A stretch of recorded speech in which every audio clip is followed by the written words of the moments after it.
Sa harap ng nagniningning na mga bituin ng Makati, hindi sampal ang nagpaguho sa mundo ko, kundi ang boses ni Leandro na dati ay puno ng pangako, pero ngayon ay buong pagmamalaking nagsabi sa lahat. Si Sabrina ang babaeng karapat-dapat tumabi sa akin, hindi ang isang hamak na may bahay. Naririnig ko ang mahinang tawanan at pulungan ng mga matatangkad na opisyal at ng kanilang mga asawang nakasuot ng mamahaling alahas. Nakatayo ako sa pinakamadilim na sulok ng ballroom ng marangyang hotel na ito, hawak ang isang basong tubig na nanginginig sa aking kamay. Suot ko ang isang kulay asul na gown na tinahi ko pa noong nakaraang taon para sa isang kasal sa probinsya. Akala ko sapat na yon. Akala ko. Ang mahalaga ay narito ako para ipagdiwang ang ika-18 taon ng Villarreal Transport Services. 18 taon. Iyon din ang haba ng aming pagsasama ni Leandro. Mula sa kinatatayuan ko, kitang-kita ko ang kislap sa mga mata ng asawa ko habang nakatingin siya kay Sabrina, ang aming Chief Financial Officer. Napakaganda ni Sabrina sa kanyang itim na backless gown na tila bawat tahi ay sumisigaw ng karangyaan. Siya ang utak ng kumpanya, ang sabi nila. Siya ang modernong babae na kayang makipagsabayan sa mga banyagang investor. At ako lang naman si Teresa. Ang asawang laging nasa bahay, ang naglalaba ng mga barong ni Leandro, ang nagluluto ng kanyang paboritong sinigang, at ang nag-alaga sa kanya noong wala pa kaming kahit isang gulong ng truck. Isang toast para sa tagumpay ng Villarreal Transport, sigaw ng isang board member. At para sa napakagandang inspirasyon ni CEO Leandro, si Miss Sabrina. Uminit ang aking mga mata.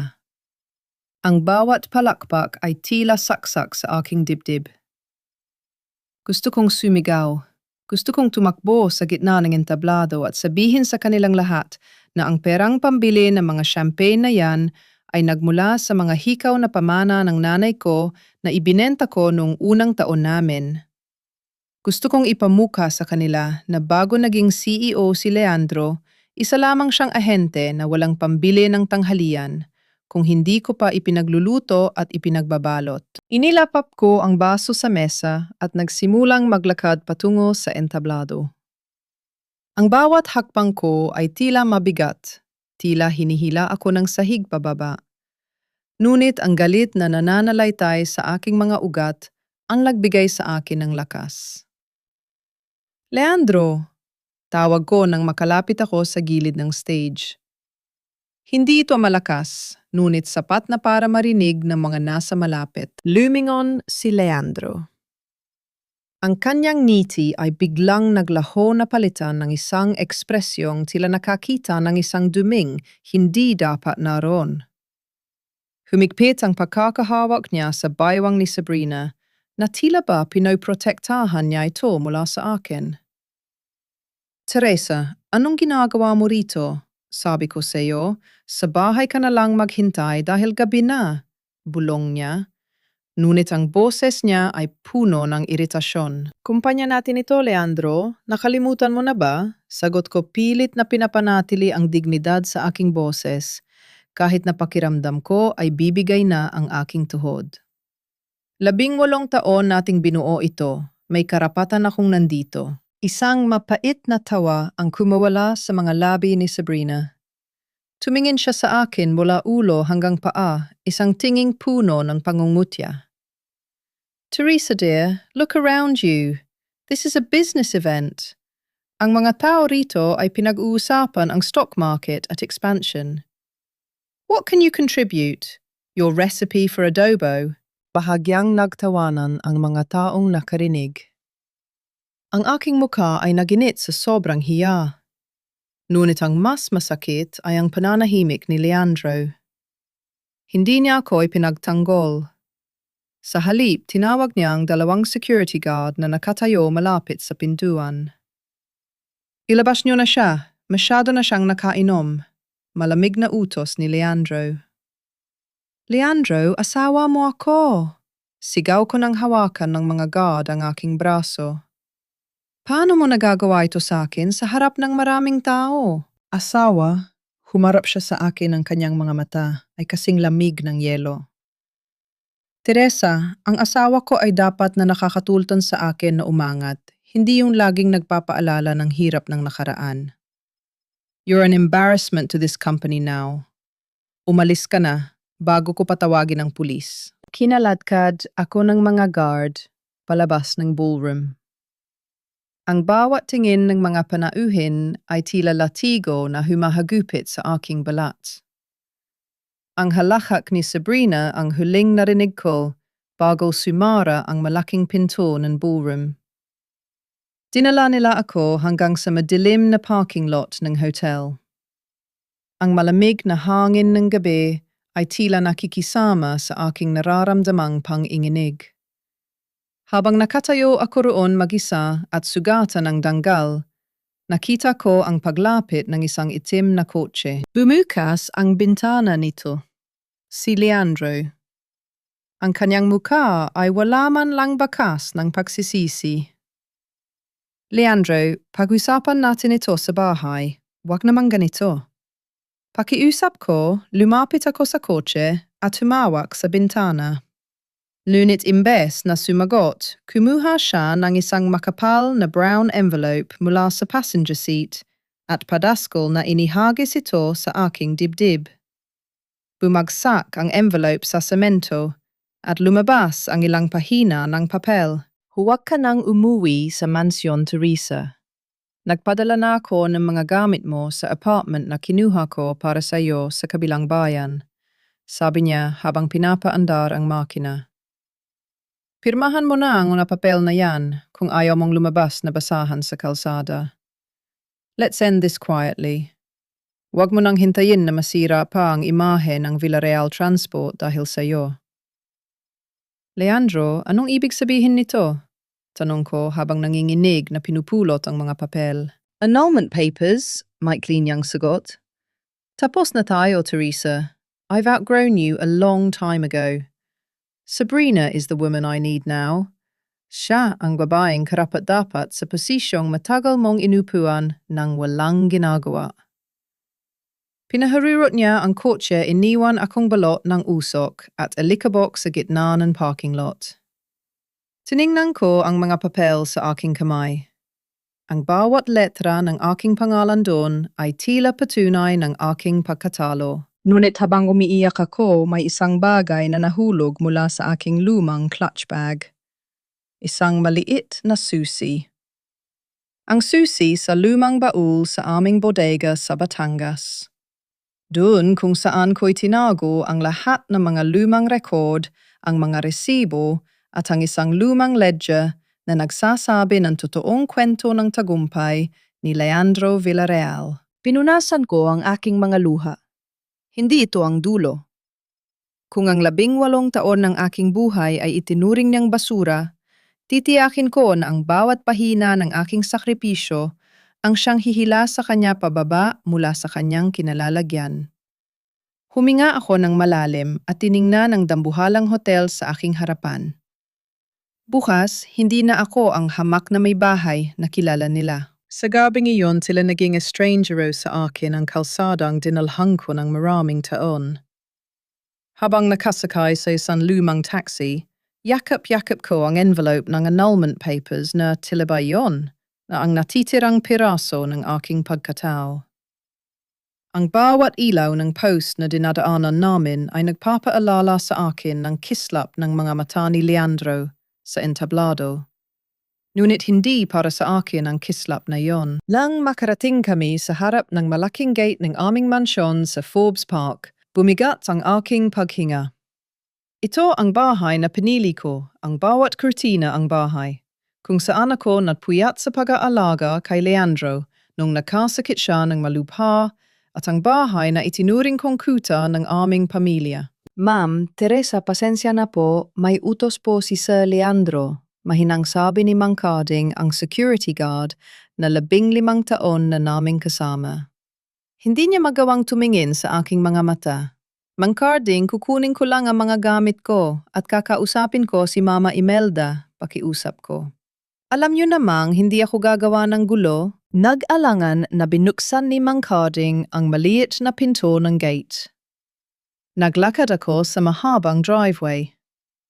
Ang bawat halaman na nadadaanan ko ay ako ang nagtanim. Ngunit bago pa ako makarating sa main door, bumukas ito at lumabas ang aking biyenan si Doña Imelda.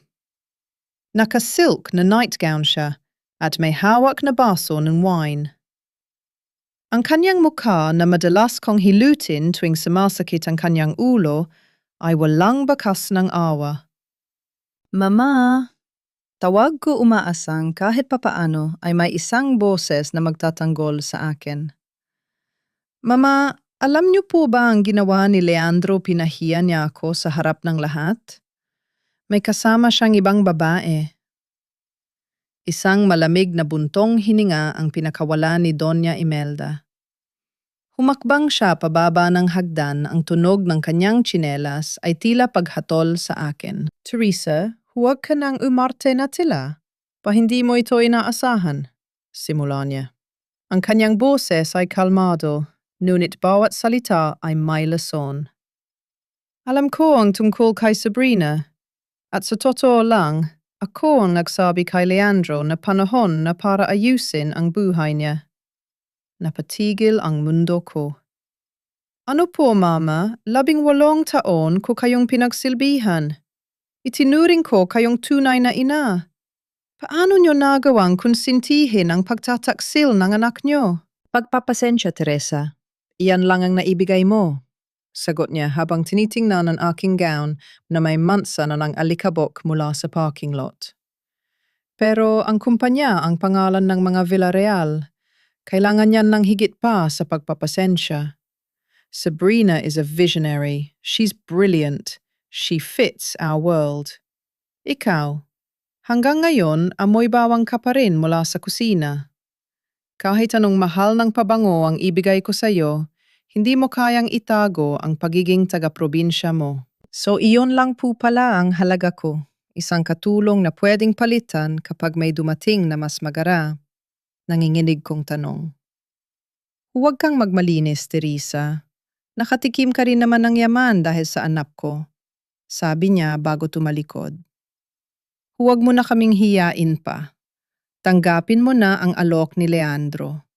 Ang isang hamak na tulad mo ay dapat marunong tumanaw ng utang na loob sa pamilyang nag-ahon sa iyo sa hirap. Utang na loob, mahina kong tawa, isang tawang puno ng pait. Sino ang nag-ahon sa kanino? Mama, nakalimutan niyo na ba?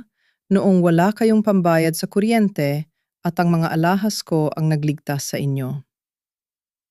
Nakalimutan niyo na ba noong mamatay ang asawa niyo at ako ang nagtrabaho ng doble para hindi kayo mag-utom habang nag-aaral si Leandro? Hindi lumingon si Doña Imelda. Sa halip, itinaas niya ang kanyang kamay bilang hudyat sa dalawang kasambahay na lumabas mula sa gilid ng bahay.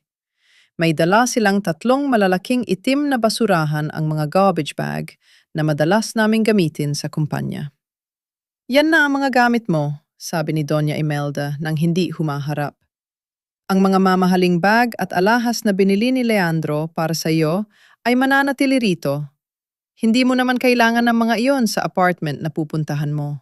Para school na inihagis ng mga kasambahay ang mga garbage bag sa driveway. Narinig ko ang kalansing ng aking mga gamit sa loob. Ang mga damit na maingat kong tinupi, ang mga personal kong gamit, lahat ay itinuring na basura. Umalis ka na, Teresa, at huwag mo nang susubukang gumalik dito. Huling hirit ni Doña Imelda bago tuluyang pumasok sa loob at isara ang dambuhalang pinto. Naiwan akong nakatayo sa gitna ng driveway, sa ilalim ng malamig na liwanag ng buwan. Tiningnan ko ang mga itim na plastic sa aking paanan. Naisipan kong umiyak. Naisipan kong magmura. Ngunit may isang bagay na pumigil sa akin. Mula sa isa sa mga plastic na bag, may nakitang lumabas na isang sulok ng kahoy. Yumukod ako at binuksan ang plastik. Doon sa gitna ng aking mga lumang duster at tsinelas ay ang maliit na kahon na naglalaman ng aming mga lumang alaala. Isang lumang album at sa ilalim nito ang isang kupas na notebook na may takip na plastik. Ang aking ledger. Hinawakan ko ito ng mahigpit. Ito ang notebook kung saan ko isinulat ang bawat sentimong pumasok at lumabas noong nagsisimula pa lang kami. Ang bawat utang, ang bawat bayad at ang bawat pangakong binitawan ni Leandro sa ilalim ng mga bituin ng Batangas. Tumayo ako ng tuwid. Pinunasan ko ang aking pisingi hindi dahil sa lungkot, kundi dahil sa determinasyon. Kung itinapon nila ako na tila basura, titiyakin kong ang basurang ito ang gigiba sa mansyong kinatatayuan nila ngayon. Mangcarding, tawag ko sa guard na nakamasid sa malayo. Pakitawag po ulit ang taxi, may pupuntahan ako. Saan po, ma'am? Tiningnan ko ang ledger sa aking kamay. Sa kung saan nagsimula ang lahat, sa katotohanan. Habang papalabas ako ng gate, nakita ko ang isang itim na sasakyan na papasok. Ang kotse ni Sabrina. Huminto ito sa tabi ko at bumaba ang bintana. Ang mapang-uyim na ngiti ni Sabrina ang bumumad sa akin. Still here, Teresa? I thought you'd be halfway to the province by now. Sabi niya sabay pakita ng isang bagong singsing sa kanyang daliri. Ang singsing na pamilya sa akin ang singsing na ipinangako ni Leandro na ibibigay sa akin sa aming ika-20 anibersaryo. Hindi ko siya sinagot. Tinitigan ko lang siya ng diretsyo sa mga mata hanggang sa mawala ang ngiti niya at mapalitan ng pagkairita. Whatever, enjoy your new life in the slums, sabi niya bago pinaharurot ang sasakyan papasok sa driveway. Hindi mo alam, Sabrina, ang slums na sinasabi mo ang nagtayo ng bawat post ng mansyong yan.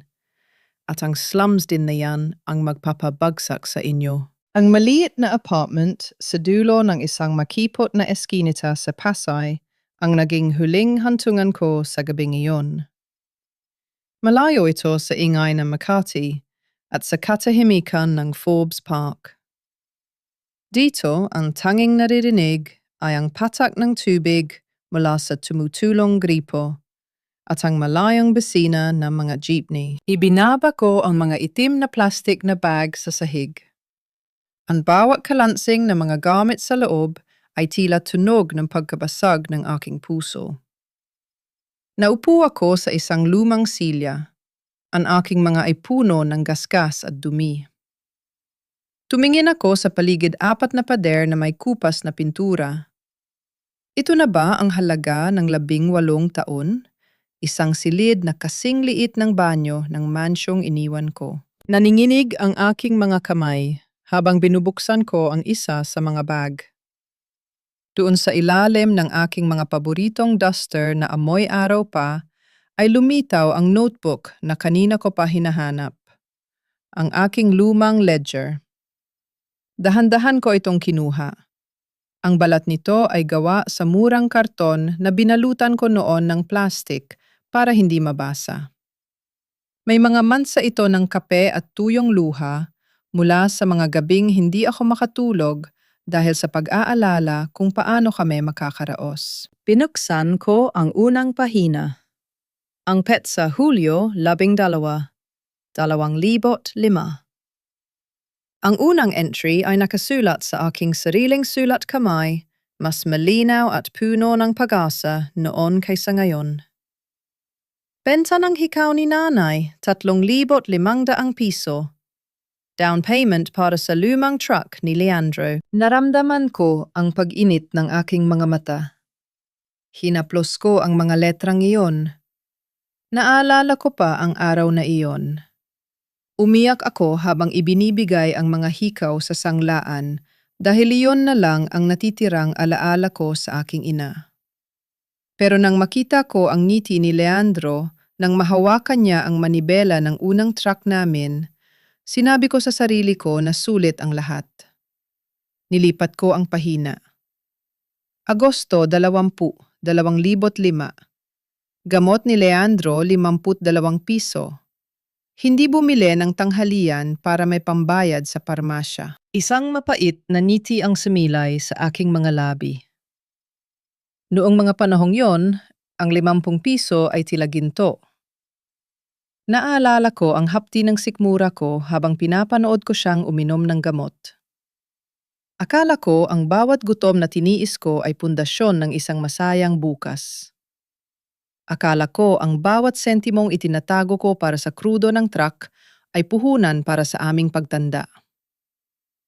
Diesel para sa L1 truck 500 piso. Utang muna kay Aling Nena. Sa bawat pahina, naroon ang dugo pawis at bawat sakripisyo ko. Hindi lang ito listahan ng mga gastos. Ito ang talaarawan ng aking katapatan. Dito nakasulat kung paano ko pinagtagpi-tagpi ang pangarap ni Leandro, habang ang sarili kong mga pangarap ay unti-unting nakakalimutan. Habang naghahalungkat pa sa bag may isang matigas na bagay akong nakapa. Isang lumang frame ng larawan. Ito ang aming wedding photos sa Wes. Simple lang kami noon. Nakasuot ako ng murang puting damit at si Leandro ay nakabarong na hiniram lang sa kapitbahay. Pero sa larawang iyon, ang kanyang mga kamay ay mahigpit na nakahawak sa akin, tila ba ako ang kanyang buong mundo. Bakit, Leandro? Bulong ko sa hangin. Bakit naging ganito? Inisip ko ang mukha ni Sabrina. Ang kanyang katalinuhan, ang kanyang ganda, ang kanyang yaman. Siguro nga sa tingin ni Leandro, ang isang tulad ko na nakatali sa mga pahina ng lumang notebook na ito ay hindi na nababagay sa mundo niyang puno ng kinang. Dahil sa galit muntik, ko nang maihagis ang frame sa pader. Pero bago ko pa magawa iyon, napansin ko ang isang bagay. Ang likod ng frame, ang karton na nagsisilbing takip nito, ay bahagyang nakaangat. Tila, may nakasingit sa pagitan ng kahoy at ng larawan. Kumunot ang aking noo. Dahan-dahan kong kinuha ang isang kutsilyo sa maliit na lababo at maingat na tinuklap ang likuran ng frame. May isang manipis na papel na nakatiklop ng maigi, nakatago sa likod ng aming mukhang puno ng saya. Ang papel ay may opisyal na selyo ng kumpanya, lunit ang petsa ay luma na. 18 taon na ang nakalilipas. Nanginginig ang aking mga daliri habang binubuksan ang tila lihim na dokumentong ito. Nakalagay doon ang pirma ni Leandro, ang kanyang lumang pirma na hindi pa gaanong kurbada. Ito ay isang kasunduan, isang Memorandum of Agreement na ginawa namin noong unang buwan ng Villarreal Transport, bago pa man kami magkaroon ng mga abogado at sekretarya. Binasa ko ang mga salitang nakasulat sa Tagalog. Bilang kapalit ng puhunan at sakripisyo ni Teresa Villarreal, kinikilala ko ang kanyang karapatan sa 30% ng lahat ng ari-arian at kita ng kumpanyang ito magpakailanman. Napatigil ang aking paghinga. Naalala ko na. Isang gabi noong kami ay nagsisimula pa lang habang kumakain kami ng tuyo sa ilalim ng liwanag ng kandila, isinulat ito ni Leandro sa isang pirasong papel para lang patawanin ako. Sabi niya noon, "Para sigurado ka mahal ko. Ikaw ang kalahati ng buhay ko, kaya ikaw din ang may-ari ng lahat ng pagsisikapan ko." Akala ko ay nagbibiro lang siya. Akala ko ay itinapon na niya ang papel na yon. Hindi ko alam na itinago niya ito sa likod ng aming retrato, tila ba isang sumpa na ayaw niyang makalimutan? O baka naman isang ebidensyang matagal na niyang gustong ibaon sa limot. Isang malamig na ngiti ang gumuhit sa aking mga labi, habang yakap ang manipis na papel. Hindi mo lang ako, asawa Leandro. Ako ang may-ari ng 30% ng imperyong kinatatayuan mo ngayon. At habang iniisip mo na tapos na ako, hindi mo alam na hawak ko na ang susi na magbubukas ng pinto ng iyong pagbagsak. Tiningnan ko ang ledger at ang kasunduan sa aking harapan. Ang aking luha ay natuyo na pinalitan ng isang apoy na hindi ko akalaing nasa loob ko pa. 18 ton, Leandro Belongco. 18 ton mo akong binaliwala. Ngayon, pagbabayaran mo ang bawat sentimo. Hindi sapat ang liwanag ng isang bumbilya sa maliit na silid na ito para sa bigat ng hawak kong papel. Habang sumisikat ang araw sa Pasay, tila ba bawat sinag nito ay tumatama sa pirma ni Leandro na nasa dokumentong nakuha ko sa likod ng aming wedding photo. 30%. Sa loob ng 18 taon, naniwala ako na ang lahat ng luho, ang mansyon at ang mga sasakyan ay regalo lang sa akin ni Leandro bilang asawa. Pero hindi. Ayon sa papel na ito, ang lahat ng iyon ay bunga ng sarili kong puhunan. Hindi ako palamunin. Hindi ako hamak na may bahay. Ako ay isang kasosyo na matagal nang pinadnakawan ng sariling karapatan. Naninginig ang aking mga daliri habang binubuklat ko ang aking lumang ledger. Ikinukumpara ko ang mga petsa sa dokumento at ang mga unang entry sa aking notebook. Tugma ang lahat. Ang 3,500 piso na nakuha ko mula sa hikaw ni nanay ang naging mitsa ng Villarreal Transport. Leandro, napakagaling mo, bulong ko sa sarili. Itinago mo ito sa likod ng ating masayang larawan para hindi ko na muling makita. Kumuha ako ng panulat at isang lumang calculator. Sinimulan kong balikan ang mga huling buwan bago ako palayasin sa mansyon. Naalala ko ang mga gabing umuuwi si Leandro na mainit ang ulo, sinasabing bumabagsak ang kumpanya, na marami kaming losses at kailangang maghigpit ng sinturon. Iyon ang dahilan kung bakit hindi niya ako binibili ng mga bagong damit at kung bakit pinatatanggal niya ang mga lumang kasambahay na malapit sa akin. Pero habang tinitingnan ko ang aking huling mga tala, mga impormasyong nakuha ko mula sa pakikinig sa mga tawag niya sa telepono at sa mga papel na naiiwan niya sa mesa, may hindi tumutugma. Ang bilang ng mga biyahe ng aming mga truck ay dumoble. Ang mga kontrata sa malalaking kumpanya sa pier ay nadagdagan. Paanong bumabagsak ang kumpanya kung ang operasyon ay nasa rurok ng tagumpay? Doon ko naalala ang mga mata ni Sabrina. Ang bawat ulat na ipinapakita niya sa Board of Directors na tila ba napakaganda. Pero sa likod ng mga closed doors ay naririnig ko silang nag-uusap ni Leandro tungkol sa offshore accounts at rerouting of funds. Niloloko nila ang kumpanya, sabi ng isang bahagi ng isip ko. At niloloko nila ako. Nagpasya akong lumabas. Kailangan kong ipa-photocopy ang mga dokumentong ito. Hindi sapat na nasa akin ang orihinal. Kailangang may kopya ako sa iba't ibang lugar. Suot ang aking luma at kupas na jacket at isang malaking sombrero para hindi agad makilala, naglakad ako palabas ng eskinita patungo sa isang maliit na computer shop. Habang naghihintay na matapos ang pagprint, hindi ko mapigilang tumingin sa paligid. Bawat itim na sasakyang dumadaan ay tila ba pinadmamasdan ako. Pakiramdam ko ay isang kriminal ako sa sarili kong buhay. Samantalang ang tunay na magnanakaw ay natutulog sa malambot na kama ng mansyong itinayo ko. Pagbalik ko sa apartment, isang familiar na tunog ang narinig ko. Ang aking lumang cellphone, ang keypad na phone na hindi ko itinapon dahil nandoon ang mga contact ng mga dating driver at tauhan namin sa Batangas. May isang mensahe mula sa isang hindi kilalang numero. Binuksan ko ito nang may kaba sa dibdib. Mrs. Villarreal, alam kong wala ka na sa mansyon. Pero bago ka sumuko, tingnan mo ang mga invoice ng Project X sa ilalim ng pangalan ni Sabrina. Hindi lang ikaw ang niloloko nila. Niloloko rin ni Sabrina ang asawa mo. Mag-ingat ka. Nabitawan ko ang aking lumang ledger. Tila ba tumigil ang tibok ng puso ko? Sino ang nagpadala nito?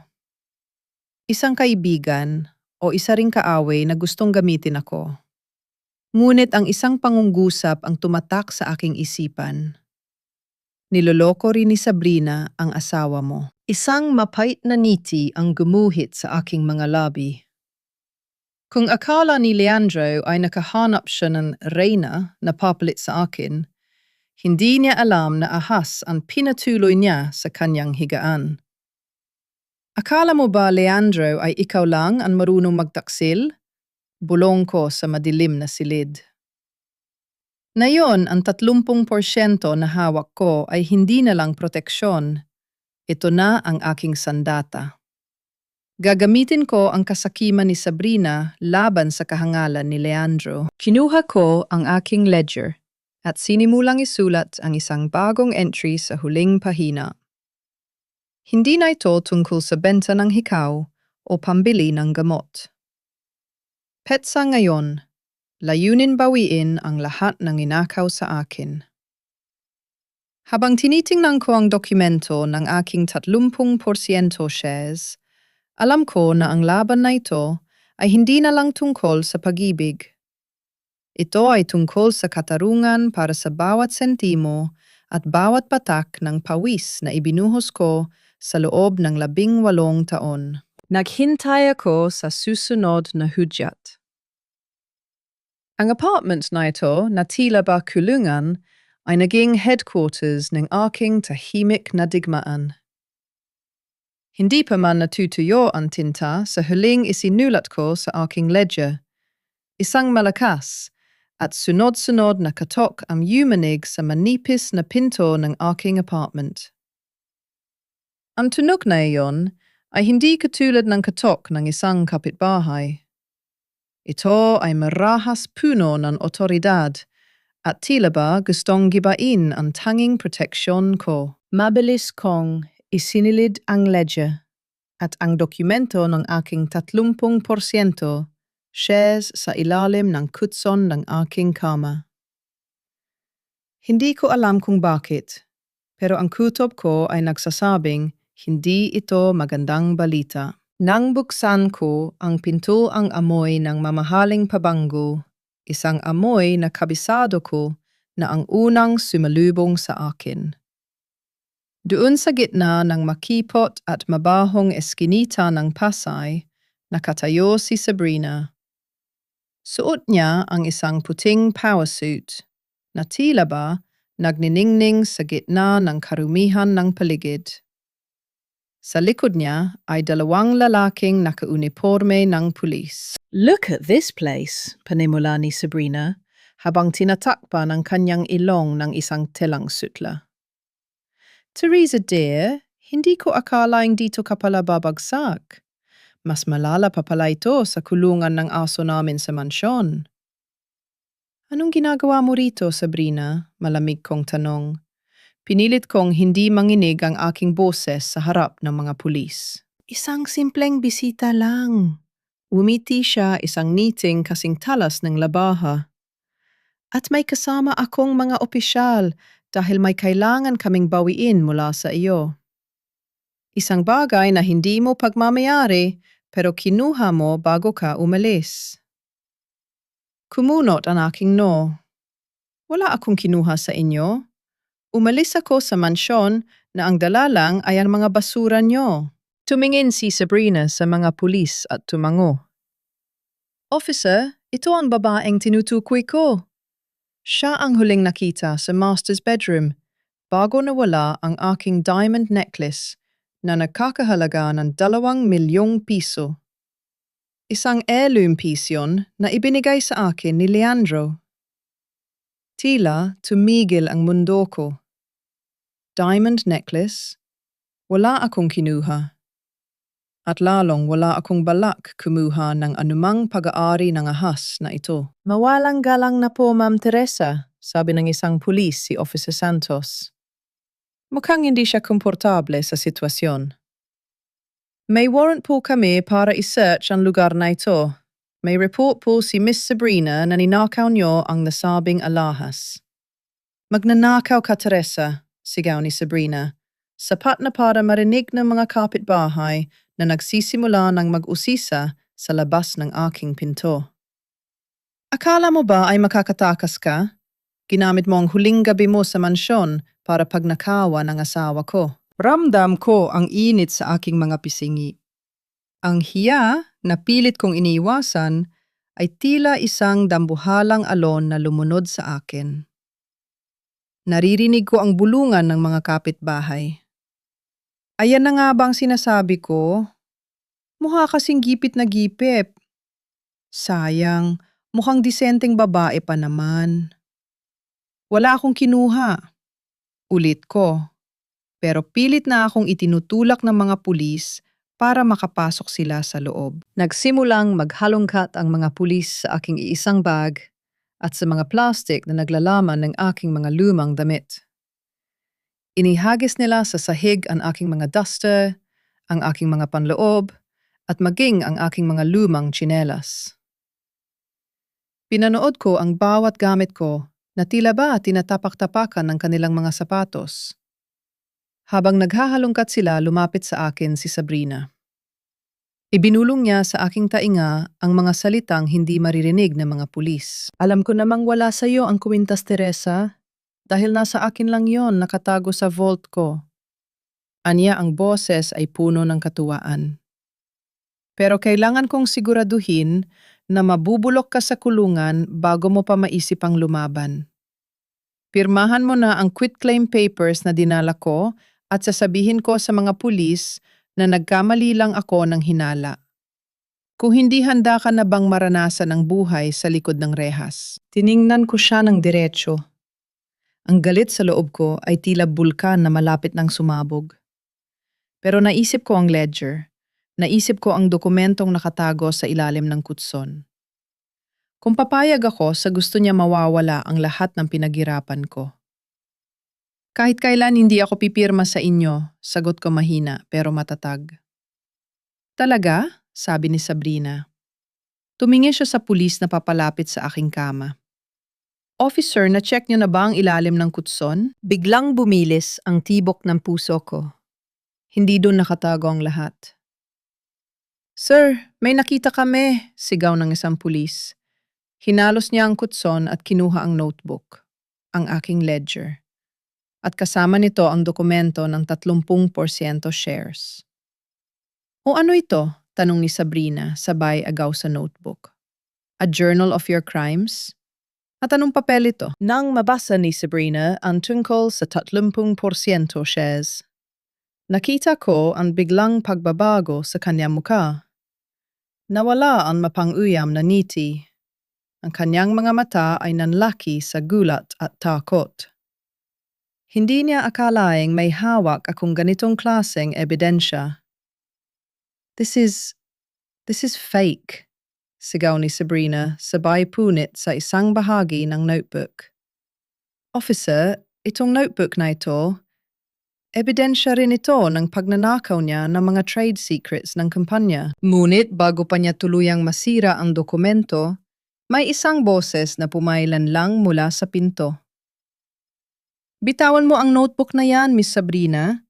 Baka makalimutan mong ang dokumentong yan ay pag-aari ng isang lehitimong stockholder ng Villarreal Transport. Lumingon kaming lahat.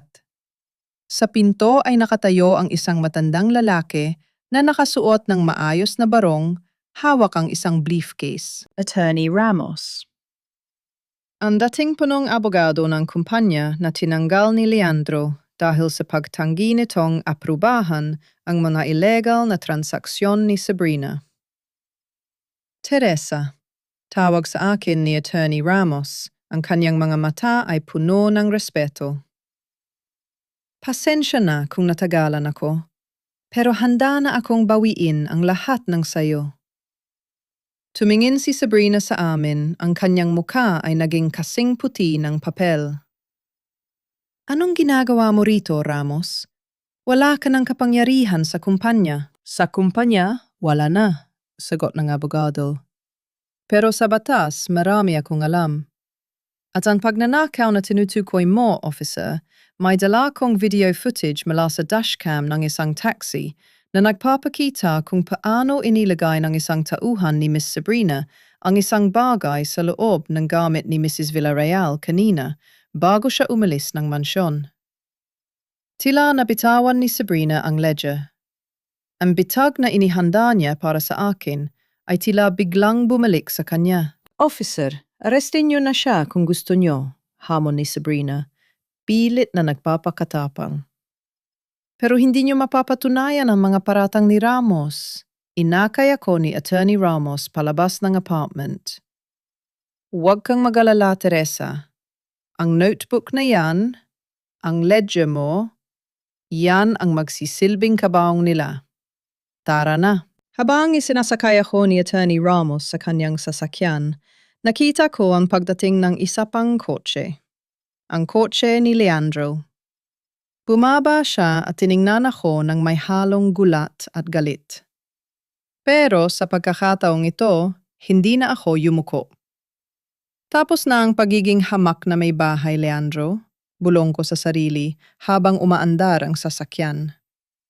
Ngayon, tikman mo ang bagsik ng asawang kinalimutan mo. Sa loob ng tahimik na opisina ni Attorney Ramos sa Quezon City, tila din ko lang nagawang huminga ng malalim matapos ang kaguluhan sa Pasay.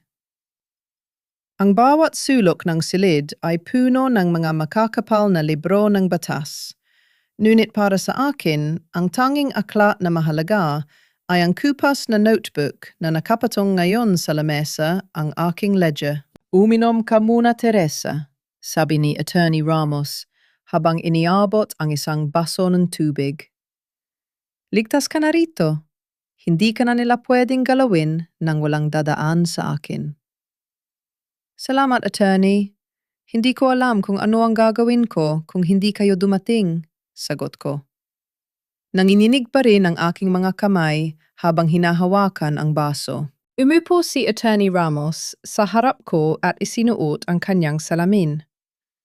Maingat niyang binuklat ang aking ledger, ang bawat pahina ay binabasa niya ng may matinding konsentrasyon. Alam mo ba, Teresa, noong tinanggal ako ni Leandro sa kumpanya dahil sa mga anomalyang ibinibintang ni Sabrina, akala ko ay wala na akong magagawa, simula ng abogado. Pero nang makita ko ang mga entry dito sa notebook mo, napagtanto ko na ikaw ang may hawak ng pinakamalaking alas laban sa kanila. Bakit attorney notebook lang naman? Yan na mga gastos nung hirap pa kami, tanong ko. Hindi lang ito notebook, Teresa. Ito ay isang shadow accounting book. Paliwanag niya habang itinuturo ang entry ko tungkol sa benta ng mga hikaw ni nanay. Sa opisyal na record ng kumpanya na yon, pinalalabas ni Sabrina na ang unang puhunan ng Villarreal Transport ay galing sa isang loan mula sa pamilya niya. Pero dito malinaw na bago pa man pumasok ang mga investor ni Sabrina ang kumpanya, ay tumatakbo na gamit ang sarili mong pera. Inilabas niya ang dokumentong nakuha ko sa likod ng wedding photo, ang 30% share agreement. Ito ay isang pre-incorporation agreement, sabi ni Ramos. Dahil ang kumpanya ay itinayo base sa mRNA na ikaw ang nagpundar ang pirma ni Leandro rito ay may bigat sa batas. Hindi lang ito basta panako. Ito ay isang lehitimong kontrata ng pagmamayari. Pero sabi ni Sabrina, fake raw yan, bulong ko. Hayaan mo siyang magsalita. Ang bawat entry mo dito sa ledger, ang mga petsa, ang mga halaga ng diesel, ang mga pangalan ng unang drivers, lahat yan ay pwedeng i-verify, dagdag ni Ramos. At ang mas mahalaga, may nakita ako dito sa mga huling pahina. Itinuro niya ang listahan ng mga lumang tauhan sa Batangas na madalas kong padalhan ng tulalaw noon. May mga tauhan sa kumpanya na matagal nang tinanggal ni Leandro dahil alam nila ang katotohanan. Sila ang mga saksi sa bawat patak ng pawis mo, sabi ni Ramos. Kung makukuha natin ang kanilang testimonya, Wala nang magagawa si Leandro, kundi ibalik ang sayo. Sa unang pagkakataon matapos ang maraming gabi, nakaramdam ako ng pag-asa. Ngunit kasabay nito ay ang takot. Attorney, paano si Leandro kapag ginawa natin ito masisira ang pangalan niya? Masisira ang kumpanyang binuo namin. Huminga ng malalim si Attorney Ramos. Teresa, kailangan mong mamili. Ang kumpanya bang yan ang pinoprotektahan mo o ang sarili mong dignidad? Tandaan mo, hindi ikaw ang sumira sa pamilya niyo. Sila ang sumira sa iyo. Naisip ko ang eksena sa parking lot, ang mga garbage bag ng aking gamit at ang ngiti ni Sabrina habang suot ang singsing na para sana sa akin. Ang huling bakas ng pag-aalinlangan sa puso ko ay tuluyang naglaho. Gawin natin ang dapat gawin, attorney, sabi ko ng may kasiguraduhan. Gusto ko lang bawiin ang nararapat para sa akin. Mabuti, ngumiti si Ramos. Ngayon, kailangan nating hanapin ang isang tao, si Mang Tino. Ang unang accountant ng kumpanya na pinatalsik ni Sabrina bago pa man siya naging CFO. Hawak niya ang mga lumang papel na magpapatunay na ang mga official reports ni Sabrina ngayon ay puro kasinungalingan. Tumayo ako handa ng lumaban. Ngunit bago kami makalabas ng opisina, tumunog ang telepono ni Attorney Ramos. Pagkababa niya ng tawag, ang kanyang mukha ay puno ng pag-aalala. May problema ba, attorney? Tanong ko. Kakafili lang ni Sabrina ng restraining order laban sa iyo, Teresa. At hindi lang iyon, ipinakalat nila sa media na ikaw ay may matinding sakit sa pag-iisip at naghahabol lang ng pera dahil sa delusions mo tungkol sa shares, sabi ni Ramos. Sinimulan na nila ang character assassination. Napakapit ako sa mesa. Ganun sila kadesperado. Gusto nilang palabasin na baliw ako para walang maniwala sa aking mga ebidensya. Hayaan mo silang maglaro ng marumi, Teresa, sabi ni Ramos habang kinukuha ang kanyang briefcase. Dahil habang iniisip nila na baliw ka unti-unti, nating kukunin ang mga piraso ng kanilang imperyo. Pero kailangan nating magmadali. Dahil ang balita ko may plano si Leandro at Sabrina na emerge ang Villarreal Transport sa isang foreign firm sa susunod na linggo. Kapag nangyari yon, mas mahihirapan tayong bawiin ang shares mo. Hindi ako papayag, sabi ko. Ang aking boses ay hindi na nanginginig. 18 taon akong naging tahimik. Ngayon, maridinig nilang sigaw ko. Lalabas na sana kami nang biglang may kumatok sa pinto ng opisina. Isang lalaki na nakauniporme ng driver ang pumasok. Hingal na hingal siya. Attorney, Ma'am Teresa, tawag niya. Si Mang Tino po isinugod sa ospital. Mukhang may nagtangka po sa buhay niya. Tumingin ako kay Attorney Ramos. Ang laban na ito ay hindi na lang tungkol sa pera o shares. Ito ay naging isang madugong digmaan para sa katotohanan. Mabilis ang patakbo ni Attorney Ramos patungo sa ospital kung saan isinugod si Mang Tino. Sa loob ng sasakyan, hindi ko mapigilang mapakapit ng mahigpit sa aking ledger. Kung pati si Mang Tino ay pinatangkaan, ibig sabihin ay natatakot na sila. Hindi na lang ito basta pagtatago ng katotohanan. Ito ay pagpapatahimik sa mga taong nakakaalam nito. Nang makarating kami sa ward, nakita namin si Mang Tino na may benda sa ulo at mga galos sa braso. Ayon sa driver na nadala sa kanya, hinarang daw ang matanda ng isang itim na van habang pauwi ito mula sa palengke. Ma'am Teresa, attorney, mahinang tawag ni Mang Tino. Bakas ang takot sa kanyang mga mata. Pasensya na po kayo. Sabi ko na nga ba hindi nila ako tatantanan? Magpahinga ka muna, Mang Tino. Ligtas ka na rito. Sabi ko habang hinahawakan ang kanyang kamay. Hindi, ma'am. Kailangang malaman nyo, pilit niyang pagbangon.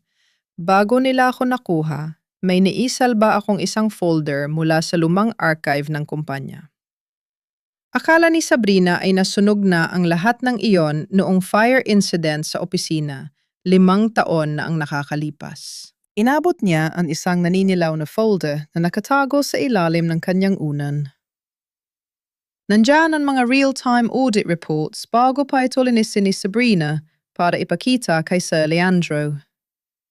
Ma'am, niloloko ni Sabrina ang asawa niyo. Hindi lang shares niyo ang ninanakaw niya, kundi ang buong kumpanya. Binuksan ni Attorney Ramos ang folder habang ako naman ay nakikinig sa bawat salita ni Mang Tino. May ginawang kumpanya si Sabrina ang S at S Global Holdings, patuloy ni Mang Tino.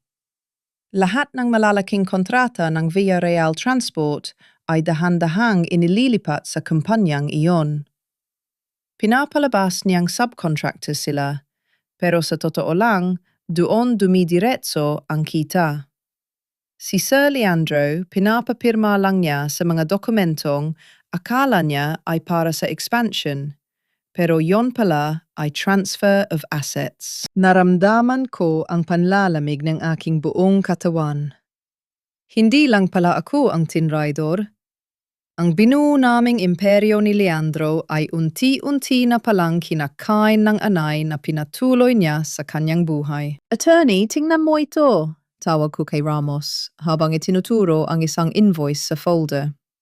Ang petsa nito, ito ang araw na sinabi sa akin ni Leandro na kailangan namin magbenta ng 2 truck dahil lugi raw kami. Pero dito nakasulat na ang bayad para sa mga truck na iyon ay pumasok sa S at S Global. Ibig sabihin, pati si Leandro ay biktima ng sarili niyang katangahan, sabi ni Ramos, nang may halong pait. Sabrina is planning an exit strategy. Kapag nangyari ang merger sa susunod na linggo, kukunin niya ang lahat ng pera at iiwan niyang bankrupt ang Villarreal Transport. Si Leandro ang haharap sa lahat ng demanda, habang si Sabrina ay nasa ibang bansa na. Isang halong galit at tawa ang naramdaman ko para kay Leandro. Galit dahil sa kanyang pagiging bulag, at awa dahil ang lalaking minahal ko ng 18 taon ay nakatakdang bumagsak sa kamay ng babaeng akala niya ay kanyang kaligtasan. Kailangang makita ito ni Leandro, sabi ko. Hindi siya maniniwala sa iyo, Teresa, paalala ni Ramos. Para sa kanya, ikaw ang delusional na asawa. Kailangan natin ng mas matinding ebidensya, isang bagay na hindi niya maitatangi. Lumipas ang 2 araw. Gamit ang impormasyon mula kay Mang Tino, sinimulan naming manmanan ang mga galaw ni Sabrina. Isang gabi, nakatanggap kami ng tip na may secret meeting si Sabrina sa isang mamahaling restaurant sa labas ng lungsod. Suot ang isang simpleng duster at scarf para magmukhang ordinaryong tindera. Naghintay ako sa madilim na sulok malapit sa restaurant. Nakita ko ang pagdating ng sasakyan ni Sabrina. Pero ang laking gulat ko nang makita ko kung sino ang kasama niya. Hindi si Leandro, kundi si Mr. Cheng, ang pinakamalaking karibal ng Villarreal Transport sa negosyo ng trucking. Mabilis kong inilabas ang aking lumang cellphone at kinuha ang mga litrato. Kitang-kita ang pagiging malapit nila. Nag-aabot si Sabrina ng isang brown envelope ang mga confidential merger documents ng kumpanya namin. Ahas ka talaga, Sabrina. Bulong ko habang nanginginig ang aking kamay sa pagpindot ng shutter. Pero ang pinakamasakit na bahagi. Nakita ko ang paghalik ni Sabrina kay Mr. Cheng bago sila pumasok sa loob. Doon ko napatunayan na si Leandro ay isa lamang kasangkapan sa mas malaking laro ni Sabrina. Habang pauwi kami ni Attorney Ramos, tila ba gumuho ang huling payder ng aking pag-aalinlangan.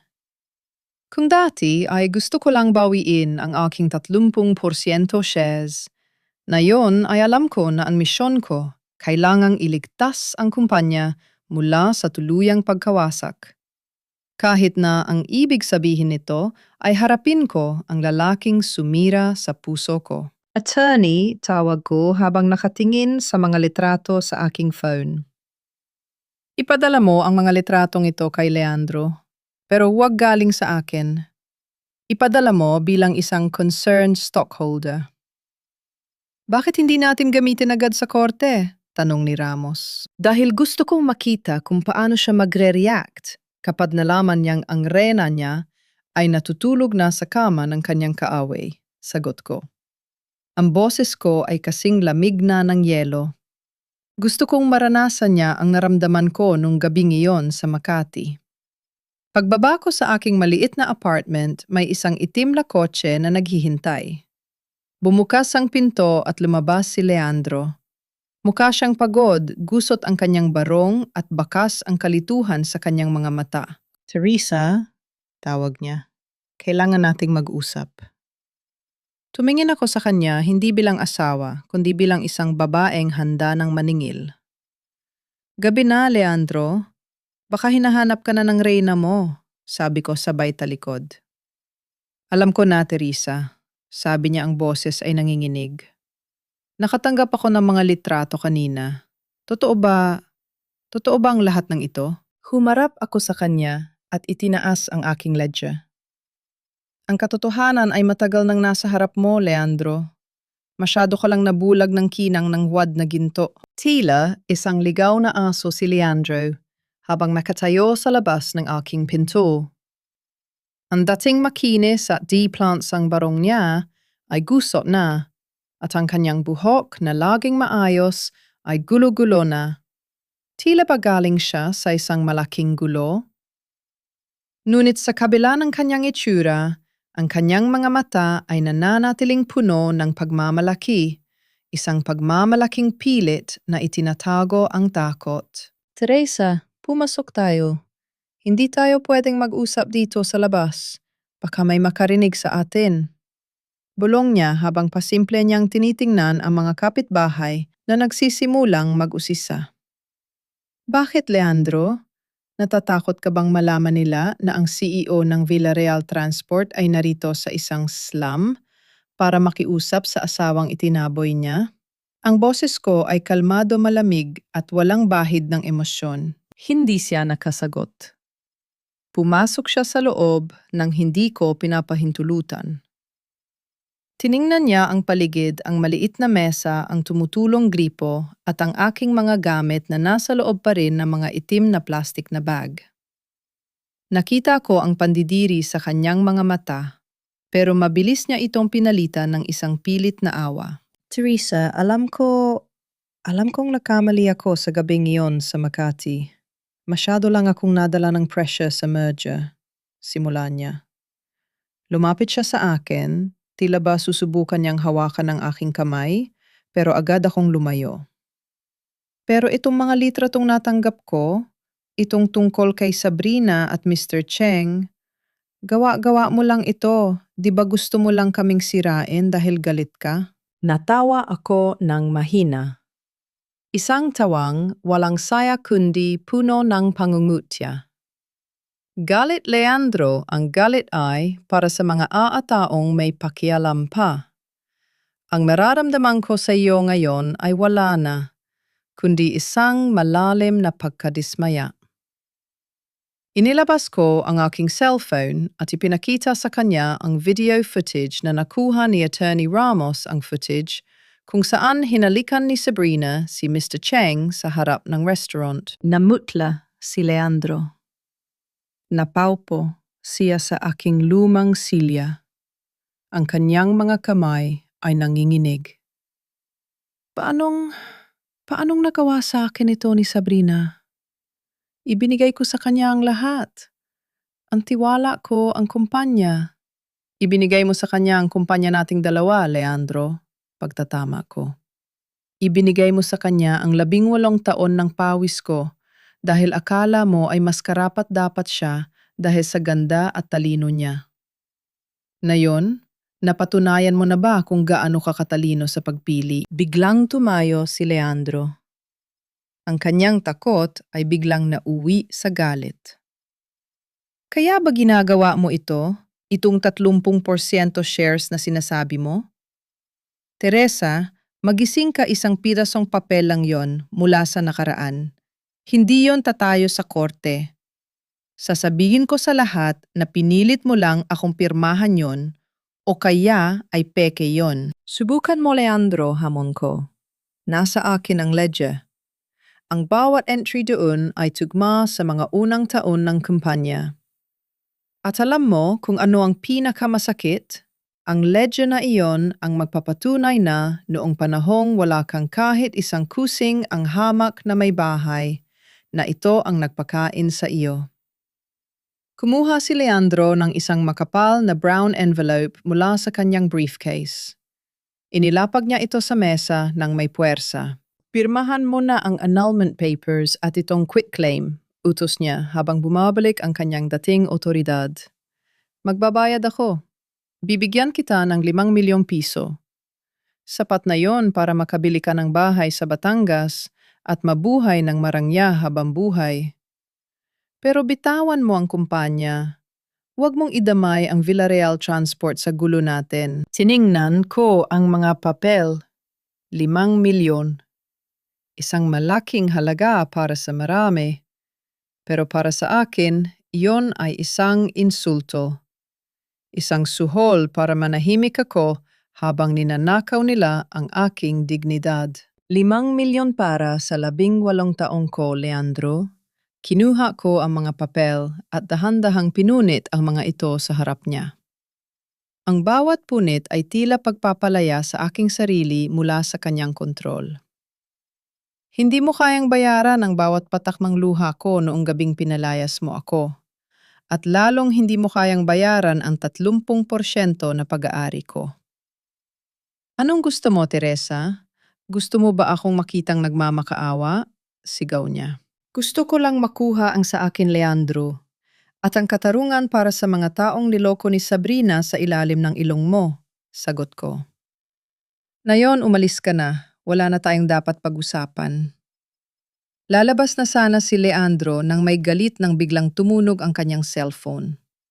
Nakita ko ang pagbabago sa kanyang muka. Mula sa galit, naging puti ang kanyang pisingi.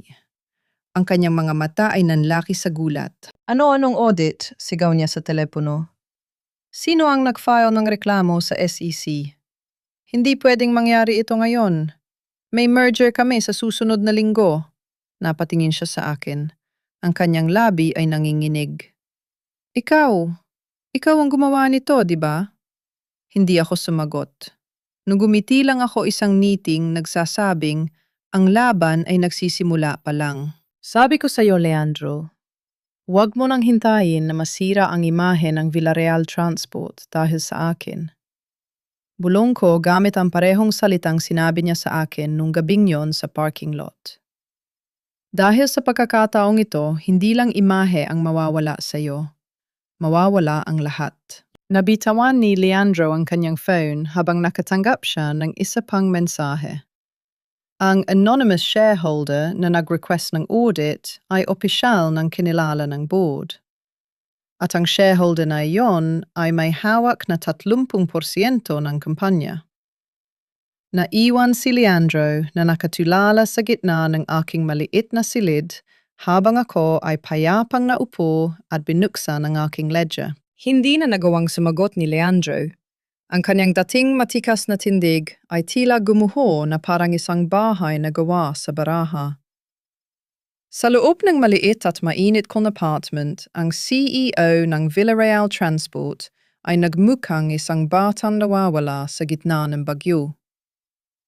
Teresa, tulungan mo ako. Bulong niya, ang boses ay puno ng pait. Kung totoo ang sinasabi mo, kung niloloko ako ni Sabrina, mawawala ang lahat ng pinaghirapan ko. Hindi, Leandro. Dahan-dahan akong tumayo at lumapit sa kanya. Mawawala ang lahat ng pinaghirapan natin. Pero huwag kang mag-alala, hindi ko hahayaang mapunta ang kumpanya sa mga kamay ni Mr. Cheng at ni Sabrina. Kinuha ko ang aking jacket at ang folder ng mga ebidensya. Sumama ka sa akin. May isang lugar tayong dapat puntahan. Dinala ko si Leandro sa isang tago at eksklusibong condominium sa Bonifacio Global City. Ito ang address na ibinigay sa akin ni Mang Tino, ang office unit na binili ni Sabrina gamit ang pondo ng kumpanya na pinalabas niyang kailangan para sa mga foreign investors. Pero ayon sa record, ito ang kanyang safe house. Pagdating namin sa harap ng Unit 24B nang hinginig ang mga kamay ni Leandro habang hawak ang duplicate key na nakuha ni Attorney Ramos mula sa isang dating maintenance staff. Nang bumukas ang pinto, hindi ang amoy ng opisina ang sumalubong sa amin, kundi ang amoy ng mamahaling alak at ang pamilyar na halakak ni Sabrina. "I'm telling you, Arturo," boses ni Sabrina mula sa sala, tinutukoy si Mr. Cheng. Kapag natapos ang merger sa Lunes, si Leandro ang may iwang may hawak ng lahat ng utang. By that time, nasa Singapore na tayo, at ang Villarreal Transport ay magiging shell company na lang. He's too stupid to realize that I've been bleeding his company dry for years. Nakita ko ang pagbabago sa mukha ni Leandro. Ang kanyang mga kamao ay nagnangit-ngit, ang kanyang panga ay tila babaliin sa tinde ng pagnangalit. Hindi na niya napigilan ang sarili. "Sabrina!" sigaw ni Leandro habang mabilis na pumasok sa sala. Nagulat ang dalawang nasa loob. Si Sabrina na nakasuot lang ng isang silk na robe ay napatayo at nabitawan ang kanyang baso ng wine. Si Mr. Cheng naman ay mahinahong tumayo, tila ba inaasahan na ang sandaling ito. "Leandro, anong ginagawa mo rito?" Nautal na tanong ni Sabrina. Ang kanyang muka na laging puno ng kumpiyansa ay napalitan ng matinding takot. "Gusto kong marinig mula sa iyo, Sabrina," sabi ni Leandro, ang boses ay gumaralgal sa galit. "Totoo ba niloloko mo ako, ang lahat ng merger? Ang lahat ng expansion? Para lang ba makuha ang kumpanya ko?" Tumawa ng malakas si Sabrina, isang tawang puno ng pangamutya, nang makita niyang wala ng kawala. "Kumpanya mo, Leandro? Kung wala ako, matagal nang nabangkarot ang Villarreal Transport. Masyado kang kampante sa legacy mo, habang ako ang gumagawa ng lahat ng maduming trabaho." "At ikaw?" itinuro ni Leandro si Mr. Cheng. "Kaibigan kita, Arturo." "Walang kaibigan sa negosyo, Leandro," sagot ni Mr. Cheng. "Ang asawa mo, o sabihin na nating ang CFO mo, ay mas magaling na partner kaysa sa'yo. She knows how to play the game." Partner, sa wakas, ay humakbang ako, papasok sa silid. Lahat sila ay napalingon sa akin. "Sigurado ka ba dyan, Mr. Cheng? Dahil based sa mga audit reports na hawak ko, ninanakawan din ni Sabrina ang kumpanya mo. Ang S&S Global Holdings ay hindi lang para sa inyong dalawa. May mga accounts si Sabrina sa Cayman Islands na ikaw mismo ay walang alam." Namutla si Sabrina. "Teresa, paano ka nakapasok dito, peke? Ang mga sinasabi mo?" "Pike ba ang mga invoices na ito?" Inihagis ni Attorney Ramos ang isang set ng mga dokumento sa lamesa. Kasunod niya ang dalawang lalaki mula sa National Bureau of Investigation, NBI. "Miss Sabrina, may warrant kami para sa search and seizure ng lahat ng digital records sa unit na ito. At Mr. Cheng, imbitado ka rin para sa questioning tungkol sa insider trading." "Leandro, mahal ko makinig ka." Lumapit si Sabrina kay Leandro, pilit na humahawak sa kanyang braso. "Gawa-gawa lang ito ni Teresa. Gusto niya tayong paghiwalayin." Buong puwersang itinulak ni Leandro si Sabrina. "Huwag mo akong hawakan. Tama si Teresa. Nabulag ako ng kinang mo, pero sa loob mo ay puno ka ng lason." Lumingon si Leandro sa akin. Ang kanyang mga mata ay puno ng pagsisisi. "Teresa, patawarin mo ako. Mali ako. Napakamali ko." Tinitigan ko siya ng diretso. "Hindi pa tapos ang laban, Leandro. Ang board meeting sa Lunes, Dun natin tatapusin ang lahat. Dun ko kukunin ang 30% na matagal mong itinago sa akin. Ibibigay ko ang lahat, Teresa. Kahit 50% pa, pakiusap ni Leandro. Hindi ko kailangan ng limos mo, Leandro. Malamig kong sagot. Ang kailangan ko ay ang katarungan na matagal mong ipinagkait. Habang pinanonood kong pusasan ng mga NBI agent si Sabrina at Mr. Cheng, naramdaman ko ang isang kakaibang gaan sa aking dibdib. Ang bawat sulyap ng takot ni Sabrina ay tila pambayad sa bawat gabing iniyak ko sa kalsada. Pero bago tuluyan mailabas, si Sabrina lumingon siya sa akin at sumigaw. Akala mo ba nanalo ka na, Teresa May? Mga dokumentong napirmahan na si Leandro? Kahit makuha mo ang shares mo, ang kumpanya ay bankrupt na.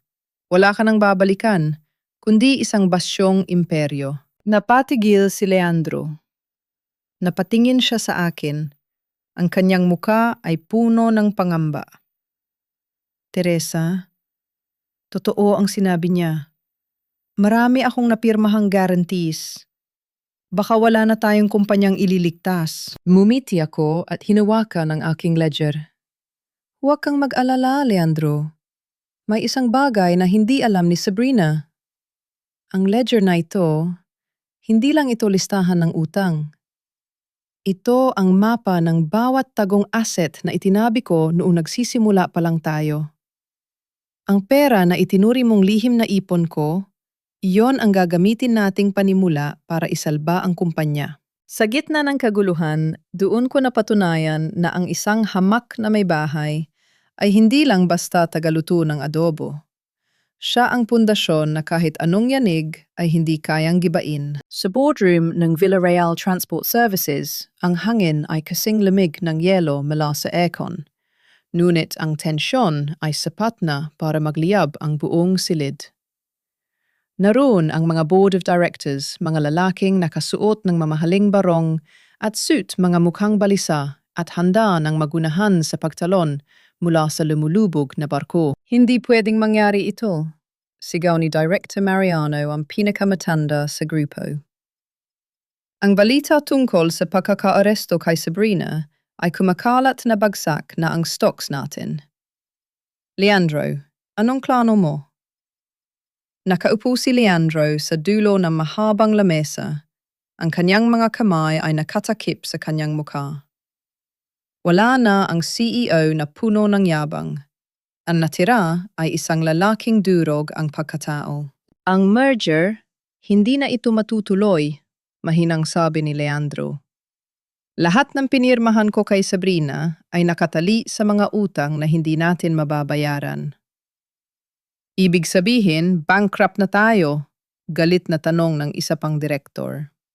18 taon, Leandro, pagkatapos ay ganito lang ang kahihinatnan namin. Sa sandaling yon, bumukas ang malaking pinto ng boardroom.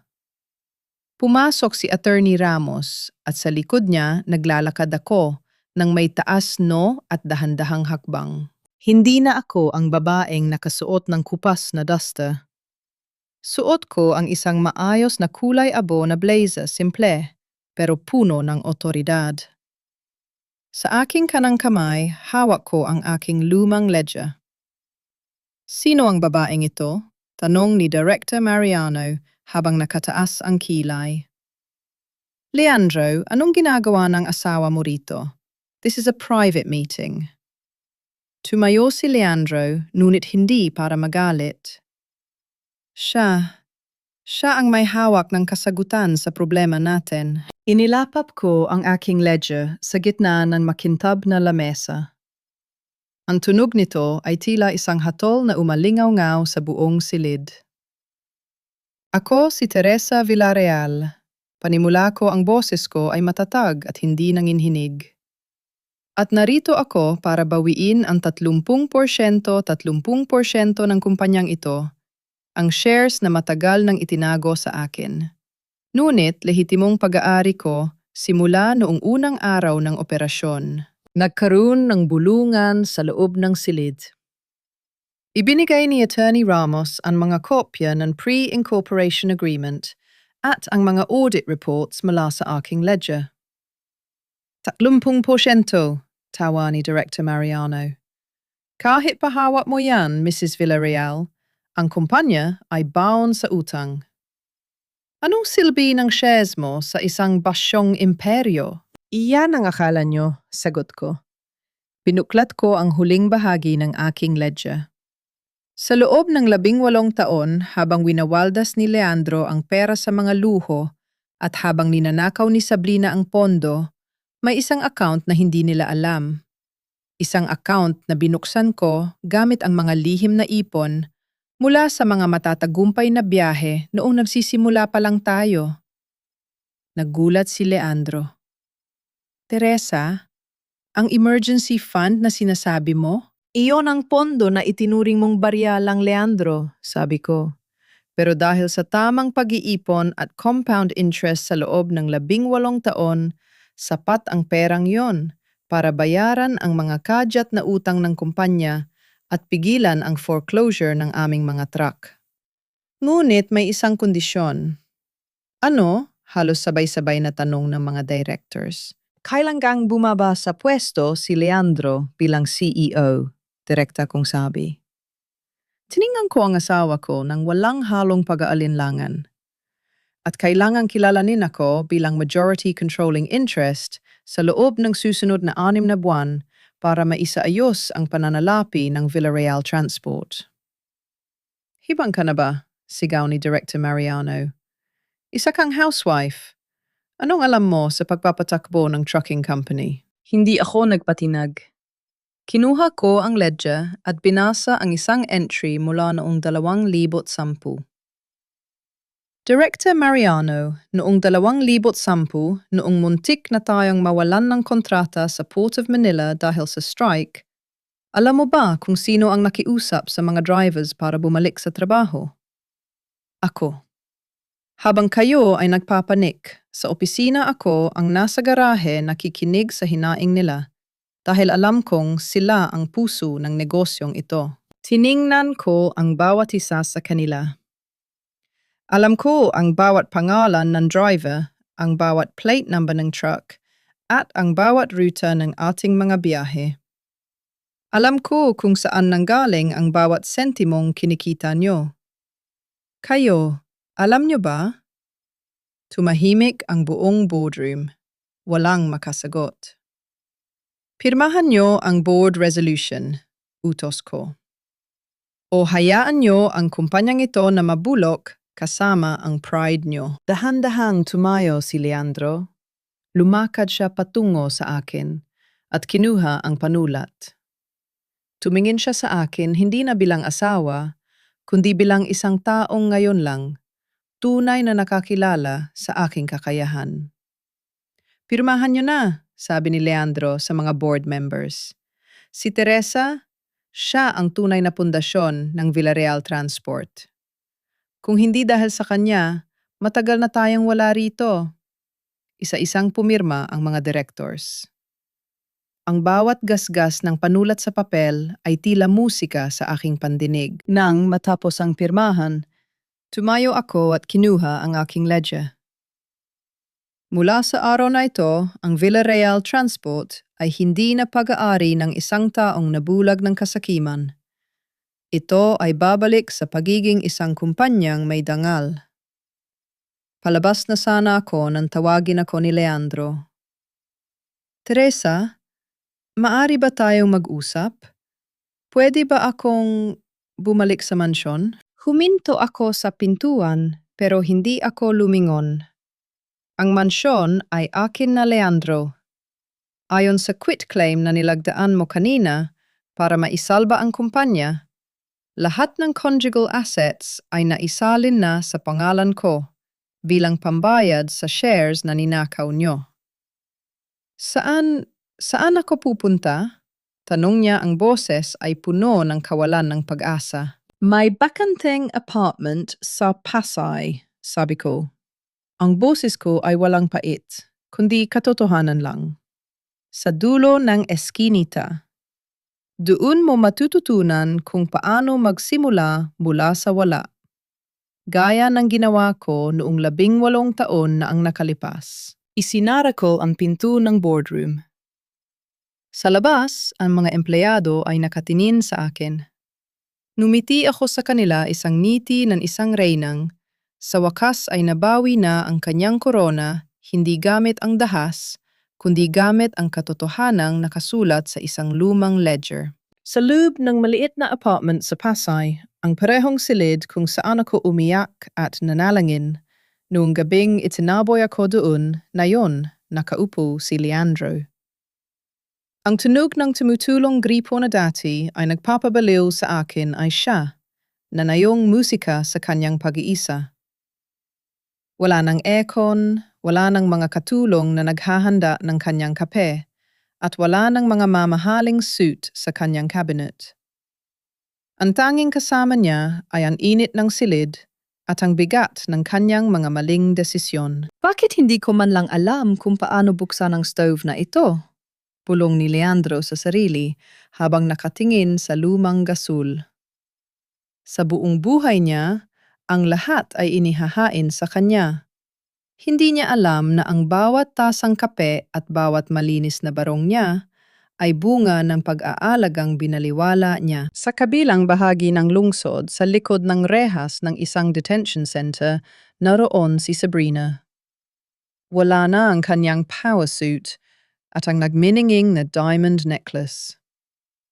Ang kanyang buhok ay gulo-gulo at ang kanyang mga mata ay puno ng galit at takot. Kailangan ko makausap si Arturo. Tawagan niyo si Mr. Cheng. Sigaw ni Sabrina sa mga jail guard. Miss Sabrina, nagpadala na ng abiso ang mga abogado ni Mr. Cheng, sagot ng isang guard nang may pangunggut siya. Hindi ka raw niya kilala. Ayon sa kanila, ikaw ang nag-alok ng mga illegal na dokumento sa kanya. At siya ay isa lamang innocent party na gustong makipag-cooperate sa gobyerno. Napasandal si Sabrina sa malamig na pader ng selda. Doon niya napatunayan ang sinabi ko, walang kaibigan sa negosyo ng kasakiman. Ang lalaking akala niya ay kanyang itatakas ay siya ring unang humukay ng kanyang libingan. At si Doña Imelda ang babaeng nagsabing, ang amoy bawang na tulad ko ay walang puwang sa kanilang mundo. Nakita ko siya sa garahe ng mansyon habang inilalabas ang kanyang mga huling gamit. Hindi na mga Hermes o Louis Vuitton ang dala niya, kundi mga sako ng bigas at mga lumang plastic na bag, ang parehong itsura ng mga gamit ko noong gabing pinalayas nila ako. Teresa, hindi mo naman siguro magagawang palayasin ang sarili mong biyanan. Pakiusap niya ang kanyang boses ay nanginginig. Saan ako pupunta? Ang mga kapatid ko ay ayaw akong tanggapin dahil sa kahihiyang idinulot ni Leandro. Tumingin ako sa kanya nang may halong awa pero walang balak na bumigay. Mama, binigyan ko na po kayo ng sapat na pera para makapagsimula sa isang maliit na bahay sa probinsya. Hindi ko kayo pababayaan, pero hindi nyo na pwedeng gamitin ang pangalan ng mga Villarreal para manghamak ng ibang tao. Ang hiya na kinatatakutan nyo, kayo mismo ang gumawa niyan. Pag-alis ng sasakyan ni Doña Imelda, pumasok ako sa loob ng mansyon. Tahimik na ang paligid. Wala na ang mga peking tawanan at ang amoy ng lason ng pagkukunyari. Tumunog ang aking cellphone. Isang tawag mula kay Mang Tino. Ma'am Teresa, maayos na po ang operasyon sa Batangas Terminal. Lahat ng mga drivers na tinanggal ni Sir Leandro ay bumalik na. At ma'am, marami pong nagpapadala ng pasasalamat sa inyo. Ngayon lang daw nila naramdaman na may puso na ang kumpanya. Salamat Mang Tino. Siguraduhin niyo lang na maayos ang kanilang mga benepisyo. Ayaw kong may asawang naghihintay sa bahay na hindi alam kung may pangkain sila kinabukasan. Sagot ko. Bago matapos ang araw, nagpasya akong bisitahin si Leandro sa Pasay. Hindi para makipagbalikan, kundi para sa isang formal na pagtatapos.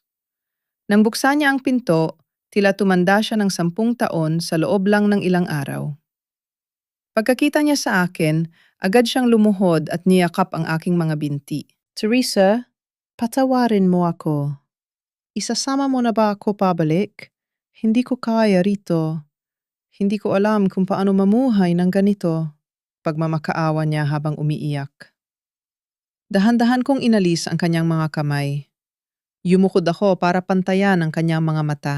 Alam mo ba, Leandro, noong gabing pinalayas mo ako, ang tanghing iniisip ko ay kung paano kita mapapatawad.